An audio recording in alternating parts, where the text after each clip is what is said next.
I always feel like I have to make a disclaimer to be like, this isn't my personal style, by the way. I don't actually dress this way. I'm just a developer in a very cold office. Anyways, though, so every year I've liked to do a New Year's dress for myself. New year, new dress kind of thing. It's honestly a fun project. New Year's Eve is tomorrow, and I have a 7 a.m. Pilates class, so I'm probably only gonna have a little bit of time to work on this tonight. I have a lot to do before the new year starts. Hi, Bobo. No, stop eating his butthole. That's so gross. Yeah, now you're making the stinky face. That's probably stinky. That's disgusting. Stop that. I have my cats down here. And they're being little gross. They're being gross boys. Anyways. So I actually am using the same tweed as I used for last year's dress, which I'm gonna be honest, guys, this last year was really rough. So I feel like this dress, okay, on the years where the year's been good, the dress has been good. When the dress is bad, the year's pretty bad. So I feel like this is kind of like a tarot reading for my year when I do this, depending on how it turns out. So it could be really cursed. This past year was probably the worst of them, and I'm going to make the ballsy move to use the same tweed as last year. I wanted to use this tweed because I got this new pair of boots recently that I'd wanted for a long time, but the pink that they are is like a very neutral pink, and this is also a very neutral pink. And like, I'm not a big neutral pink person. Like, I like real pink, like baby pink, like pink. So I don't have too much to wear these boots with. So I actually figured like a little like cream colored turtleneck with this dress over it. I'll show you the design in a second. And these boots would literally be such a cute fit, and it would all be kind of like new clothing for the new year too. So I got this pattern off of Mood. If you guys don't know what Mood is, it's a fabric site, and also it has a physical location. I've been to the one in New York. It was pretty freaking cool. And it's also, they have like a blog with like free patterns and stuff. They have a pretty good circle skirt calculator. They have some resources that I've literally been using since I was like 15. So I swear by Mood. I really like them as a company. Some fabrics can get kind of pricey, but honestly, like in the year of 2025, almost 2026, everything's pretty expensive. So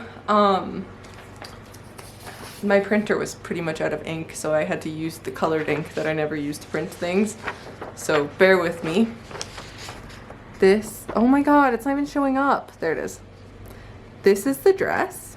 I forgot what you call this kind of dress, but it's like just a button-up dress that's so freaking cute. The buttons are gonna be here tomorrow. I did actually order some. I hope that this is not bad luck already for next year. And they were so much smaller than I thought they'd be, because I totally forgot to look at the measurements. I just assumed they'd be the right size.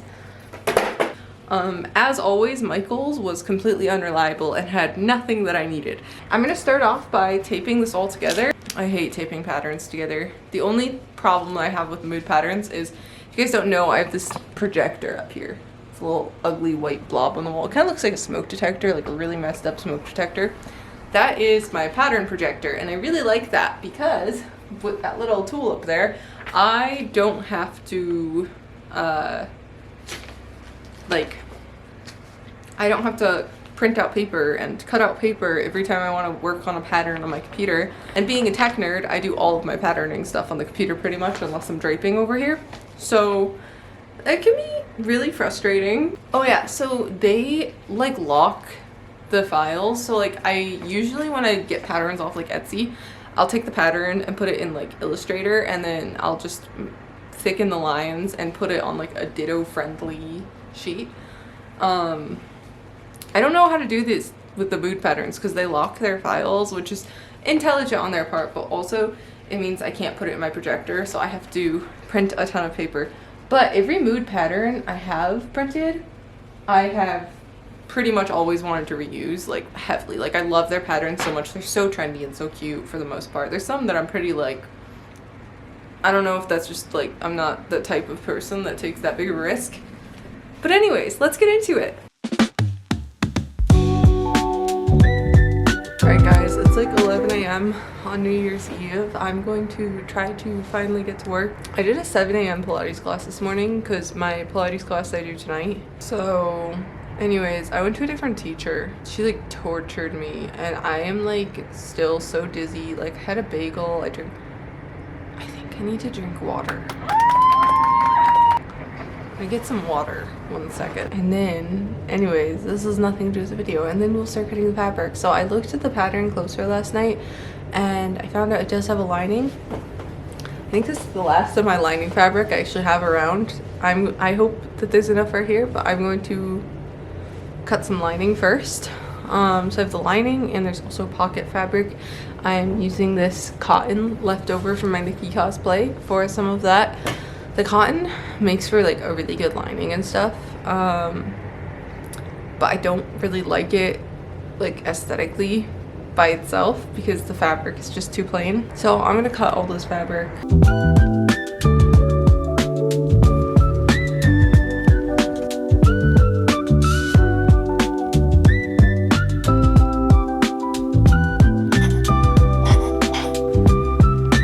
I'm on the last curved seams of this project. I am so done with curved seams right now. They have currently become the bane of my existence. If you don't understand what I'm talking about, let me show you. So we have this piece, right? You see this curve? This is the middle of the back. So if this was my back, that's where it would sit. And this piece attaches to this piece. And that looks very nice, right, from the front. But the thing is, when you sew it on, you have to fold it like that. And now they no longer match up. So you basically, you pin all the way around and then you sew it on, and when you flip it out, it looks like that.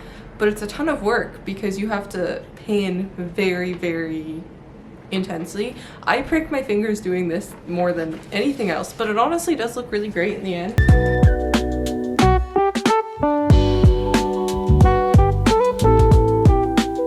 This is why pressing your seams is one of the most important things you could do besides, I don't know what the besides was. So this is a unpressed seam. It looks homemade, you know?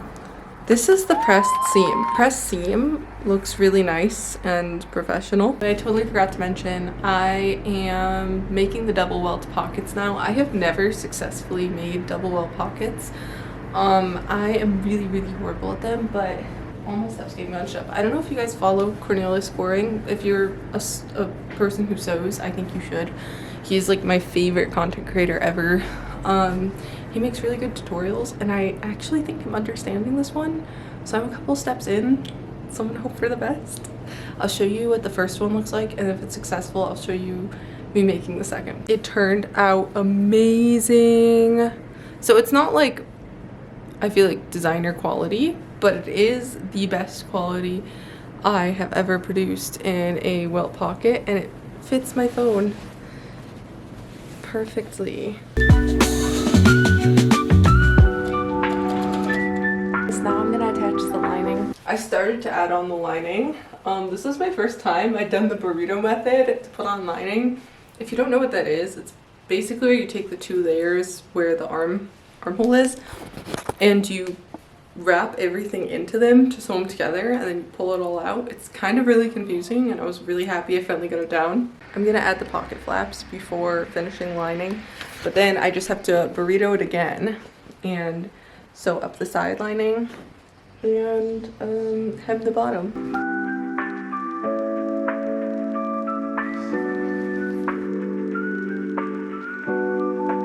So this is my first time ever actually doing this, but I'm making covered buttons, and it's pretty cool. I made a couple to figure out the process. Look at how cool it is. So I was actually trying to use this material to do it, but it didn't work because it's too thick of a material. Yeah, I'm making covered buttons, and then we'll put on the buttonholes and buttons.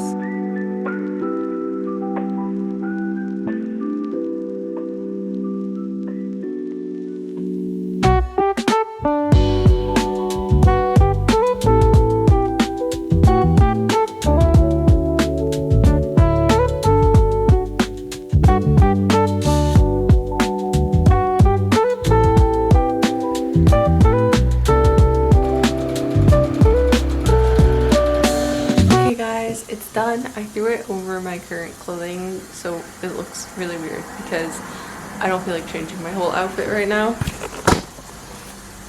But here she is. There's the pocket. I do feel like it could have, I'll take some actual photos with it. It fits kind of well, but I do wish it could have been a little bit more like snatched in the waist.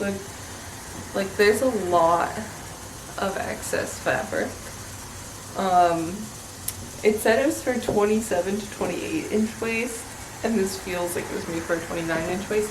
That's something I think I would have targeted in a mock-up, but I didn't do a mock-up, so that's on me. It still looks pretty cute though. Thank you guys so much for watching. I hope you enjoyed and have a lovely week. See you next week.